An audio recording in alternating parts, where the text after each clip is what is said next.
The passengers were terrified, but Bulbotun had no time to waste on lapdogs.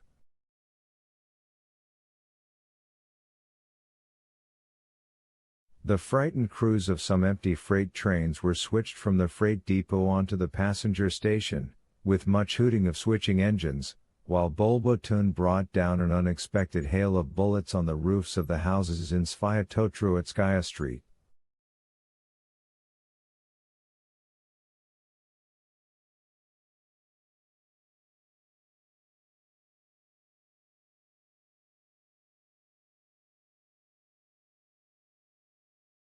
On and on went Bulbotun, on into the city, unhindered as far as the military academy, sending out mounted reconnaissance patrols down every side street as he went.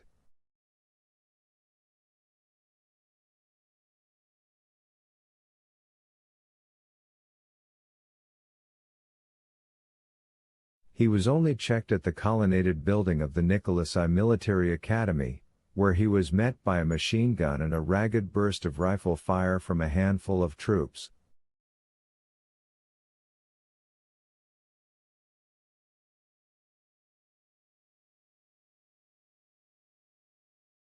A Cossack, Butsenko, was killed in the leading troop of Bulbotun's forward squadron, 5 others were wounded and 2 horses were hit in the legs.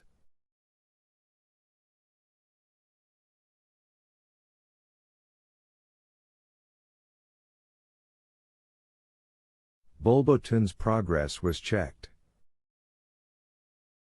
He had the impression that he was faced by forces of untold strength, whereas in reality the detachment which greeted the blue-capped colonel consisted of 30 cadets, 4 officers and 1 machine gun.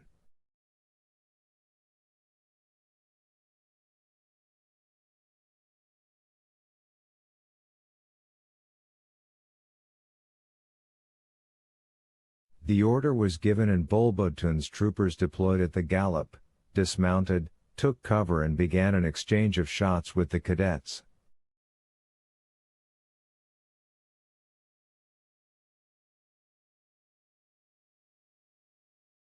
Pekhorsk filled with the sound of gunfire which echoed from wall to wall, and the district around Milanaya Street seethed with action like a boiling tea kettle.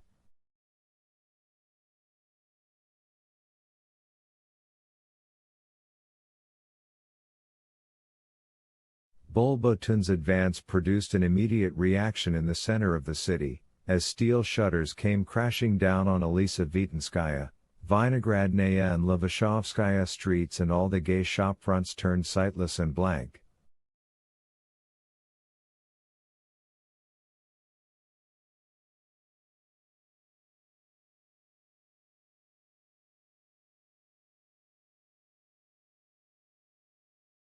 The sidewalks emptied at once and became eerily resonant. Janitors stealthily shut doors and gateways.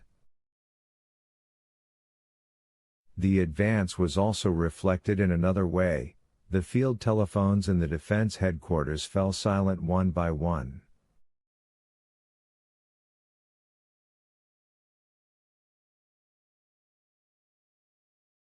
An outlying artillery troop calls up battery headquarters. What the hell's going on? They're not answering. An infantry detachment rings through to the garrison commander's headquarters and manages to get something done, but then the voice at headquarters mutters something nonsensical.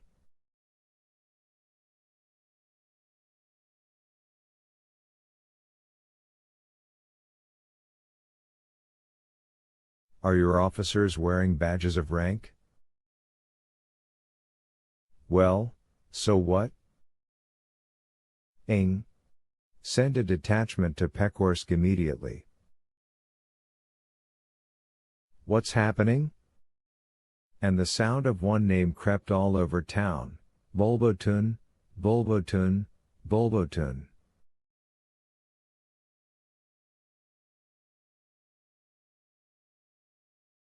How did people know that it was Bulbotun and not someone else?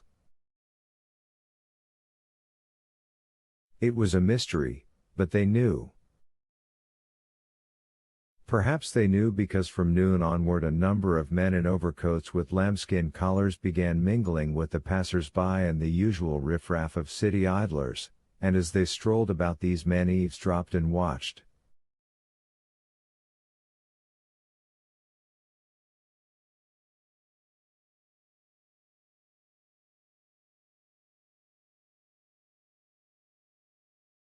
They stared after cadets, refugees and officers with long, insolent stares.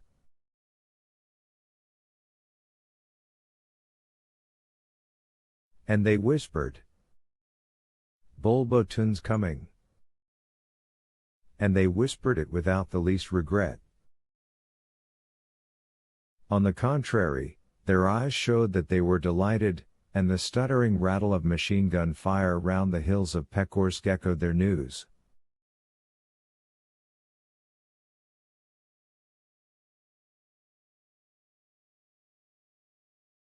Rumors flew like wildfire. Bulbotun is the Grand Duke Mikhail Alexandrovich. No, he isn't. Bulbotun is the Grand Duke Nikolai Nikolaevich. Bulbotun is simply Bulbotun. There'll be a pogrom against the Jews. No, there won't. The troops are wearing red ribbons in their caps. Better go home. Bulbotun's against Petliura. You were wrong, he's on the Bolsheviks' side. Wrong again, he's for the Tsar, only without the officers. Is it true the hetman ran away? Is it true? Is it true? Is it true? Is it true? A reconnaissance troop of Bulbotun's force, led by Sergeant Galanba, was trotting down the deserted Milanea street.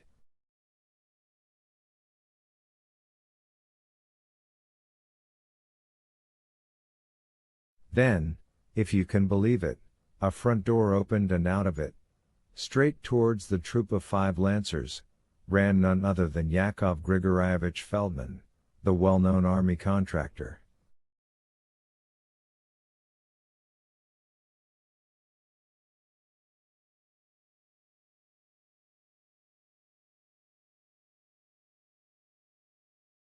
Had he gone mad, running out into the streets at a time like this? He certainly looked crazy. His sealskin fur hat had slipped down onto the back of his neck, his overcoat was undone and he was staring wildly around him.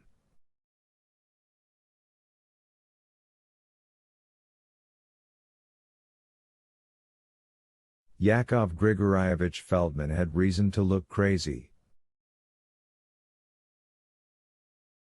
As soon as the firing had begun at the military academy, there came a groan from his wife's bedroom.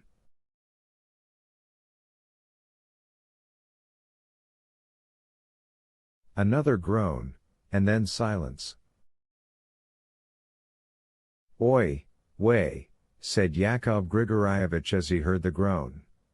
He looked out of the window and decided that the situation looked very bad indeed.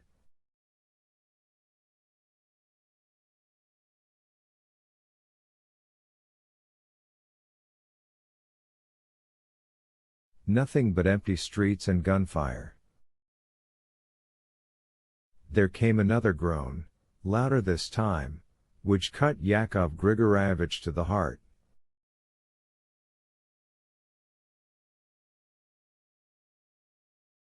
His stooping old mother put her head round the bedroom door and shrieked.